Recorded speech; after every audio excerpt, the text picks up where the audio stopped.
Hey everyone, it's Brett Hornby here, and just after, free agent frenzy and things got a little quiet here the last couple weeks, I got some more Calgary Flames news here. This one not as surprising and probably expected here, but the Calgary Flames, with the arbitration cases that they've had with Ryan Lomberg, Ryan Buyout, and then also with Sam Bennett and Dave Riddick here.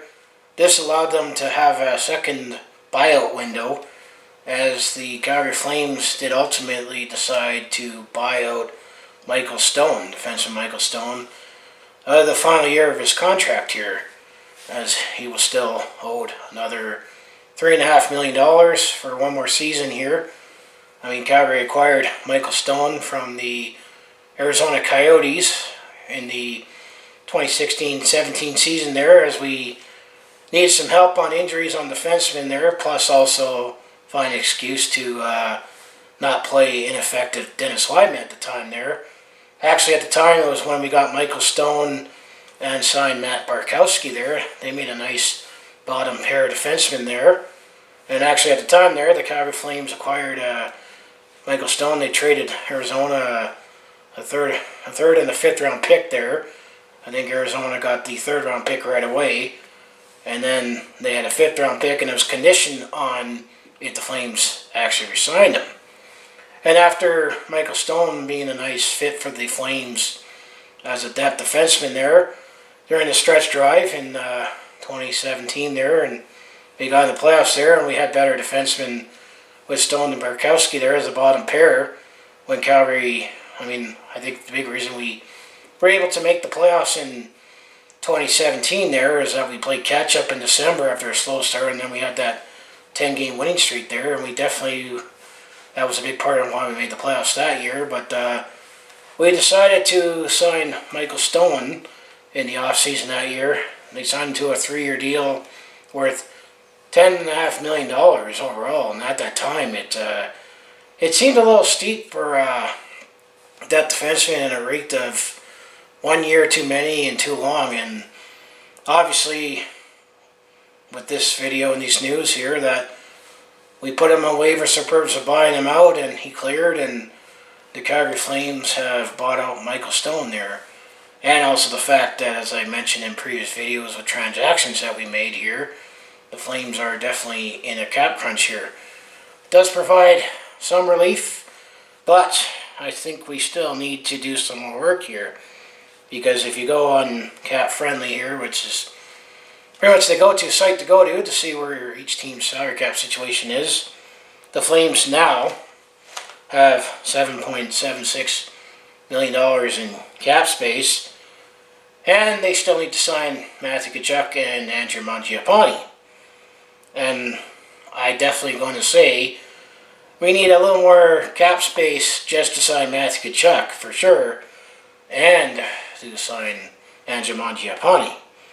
Because how this buyout works here is that the Flames will save about $2.2 million in cap space this year, because now we bought him out. It's 2/3 spread over 2 years, so his cap hit for Michael Stone is now going to be $1.17 million for this season and $1.17 million next season. We'll see cap savings this year because he was still under contract this year, but then we'll see the cost next season. Also, keep in mind that last year at this time, the Calgary Flames bought out Troy Brouwer because he signed a 4-year deal worth it was $18 million over the term there. So he was getting paid $4.5 million there, and he was making $4.5 million there to be on the fourth line there, and wasn't working out. So when we bought him out, it was going to cost $1.5 million for the next 4 seasons. And then when you buy out a player, they become an unrestricted free agent here. So Calgary is going to spend $2.67 million on Michael Stone and Troy Brouwer this season and next season. And next season is when both those players wouldn't have been under contract here. And then 21-22 there, the Flames are still going to be paying $1.5 million on Troy Brouwer's contract there, because that'll be year 4 of the buyout there. But right now it does provide some cap relief, as it adds another $2.2 million for this upcoming season. But we are up to $7.76 million in cap space after, all the signings we did on July 1st.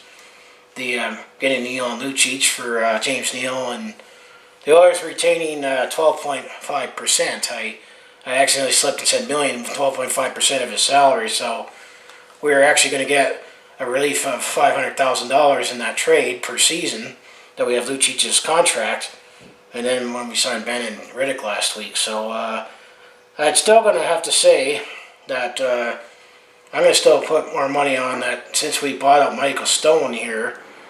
I mean, everyone's thinking, and the speculation is that Michael Frolik and TJ Brodie are going to be on their way out here.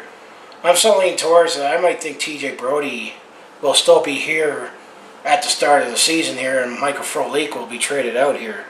Because Michael Frolik still has $4.3 million cap hit on his salary there, and if we definitely trade him out for some relief, even if we took on half salary back there, I think $9.5 million would be enough to sign both Matthew Tkachuk and Andrew Mangiapane. I'm assuming that Matthew Tkachuk is going to get like $8 million a year and Andrew Mangiapane $1 million, just to be safe here.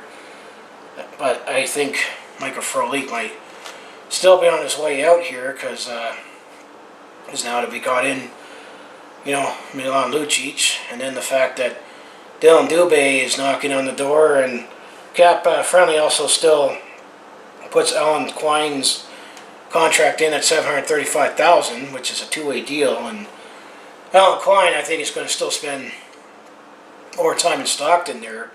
So if we take his cap hit out, that would get us just over $8 million. But I think there's still going to have to be a body. It's going to have to be moved out in a trade there, and there's been reported trades that both Michael Frolik was in and TJ Brodie was in that didn't happen for various reasons.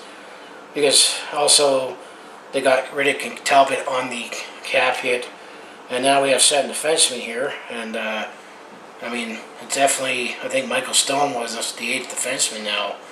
Because last season he definitely struggled more in terms of his blood clot issue there. Because if you look at his career numbers here, I still think someone could still pick him up as a free agent here to be a spare defenseman or that defenseman here, because over the NHL, he has 439 games played, he has scored 29 goals, 88 assists for 117 points there. He's a defensive defenseman there. But I also remember Michael Stone as he actually played his junior hockey here in Calgary with the Calgary Hitmen, and may I add, he was the captain of the Calgary Hitmen last time that we went to the Memorial Cup there. It was actually in that season when Michael Stone was the captain of the Calgary Hitmen there. He, in 69 games, he scored 21 goals, 44 assists for 65 points there. So he definitely showed his prowess there. And then he was actually already drafted by the Phoenix Coyotes. He was drafted in 2008, 3rd round, 69th overall by the Phoenix Coyotes, and then they rebranded themselves as the Arizona Coyotes, and then he came here in Calgary in 2017 for a 3rd and the 5th round draft pick, which I'm going to say we still won that trade to a point there, but I think when we re-signed him here, it was a little too much money for too much term there, and obviously that's why we bought him out here, and he was the odd guy out. I think the next 8th defenseman now is Brendan Davidson that we signed in free agency there, but I'm definitely not surprised that we bought him out here. I'm going to still say we still need to move out another contract here, and if I was going to put any money on it, I think Michael Frolik is more likely to be traded than TJ Brodie. I think there's still some value in having TJ Brodie at least here to start the season as a veteran defenseman there, because we still have. Be nice to still have some veteran defensemen in for Yusuf Valimaki, Rasmus Sanderson, and Oliver Shillington. But TJ Brodie's contract is up after this season, and same with Michael Frolik here. So you also got to look at maybe maximizing an asset to get something in return for a player that you're may or may not resign anyway. Plus, you know, you always have to look ahead to the future with any prospects that you have. That because I know Rasmus Anderson's definitely going to be in for a pay increase when his entry-level deal expires, and the way he's been progressing in some games, he's actually played on the top unit with Mark Giordano there. So, I mean, last season, Michael Stone only played in 14 games of the Flames there, because if you go back to when I recapped all the games there, I kept saying he was out with a blood clot there, and didn't know when he was going to come back, and he played a few games down the stretch there, and didn't play in the playoffs. So, well, we had a very brief cameo with the Colorado Avalanche, but he was definitely not in the lineup there. So I still think Michael Stone will grab on somewhere. I mean, even if it's on a professional tryout, or you know, maybe he'll sign a 1 year, $1 million deal contract there. I mean, he's 29 years old, and I still think he has something to give here. But you know, and he's from Winnipeg, so maybe the Winnipeg Jets will pick him up and get to play at home, or maybe if Vegas can find a way, he can play with his brother, with Mark Stone in Vegas there, or we know the guys up the road in Edmonton there. Maybe to make this Battle of Alberta even more interesting, maybe Michael Stone will be an Oiler and help out their D. Who knows? But I think it's just going to be a 1 year, $1 million deal if he does go anywhere. But, I mean, at least he's still going to have a few paychecks coming from the Flames now that we bought him out here. So if you enjoy everything I do on my YouTube channel, just make sure you hit like, subscribe here. I mean, there isn't anything much else I can give about what Michael Stone did. He just played with the Arizona/Phoenix Coyotes there, and I mean, hasn't had much playoff experience because he hasn't played much in the playoffs in his career, or won any cups and that, unlike Troy Brouwer, where I was able to elaborate a little more on his career here. But he's just a stay-at-home defenseman there that could be a nice bottom pair defenseman. But I mean, Calgary's definitely deep in defense there. I think this was too much money for too much term, and it was expendable, and we need all the cap relief we can get to still continue making sure we have everyone under contract here that we want under contract here. And we still got 2 more guys that